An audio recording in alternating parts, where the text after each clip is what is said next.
Relapses are almost irresistible.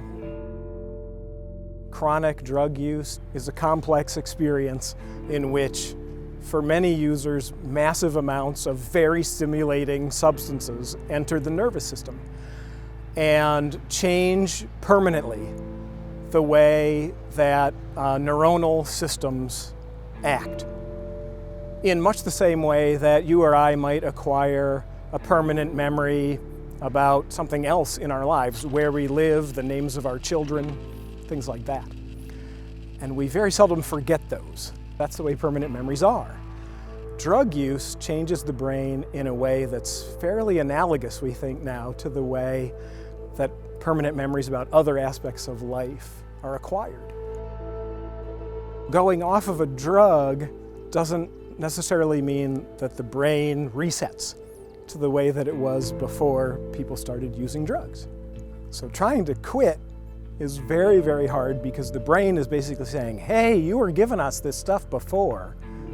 We still need it. And I think that's one of the reasons why relapses are very, very common. A lot of my research suggests that relapses happen after people have perhaps tried really vigorously, very intentionally, to seek and get treatment, to learn strategies for dealing with this change in their nervous system and brain in particular, to cope. People tend to forget those things that they learned during treatment.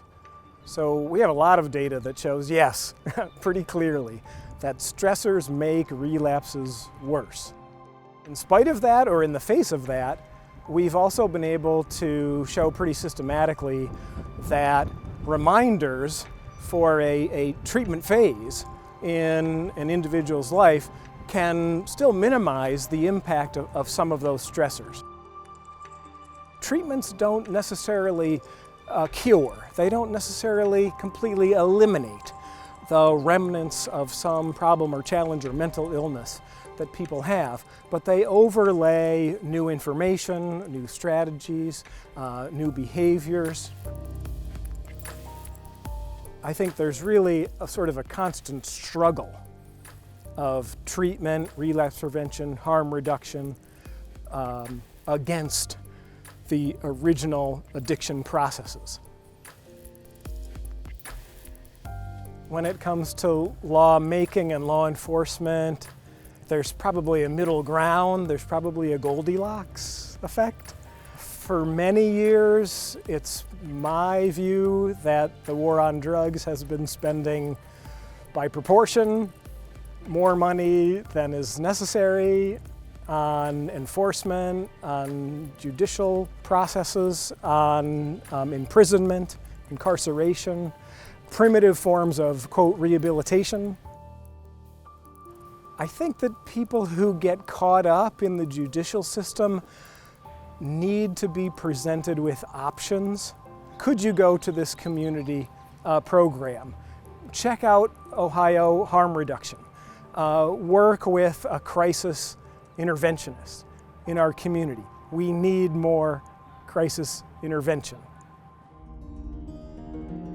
One of the things that we need to get over as a society, particularly in this country, is these, now really very outdated notions, certainly if you look at the science, that, we're talking about people who are weak-willed, or they were just born that way and they just need to snap out of it.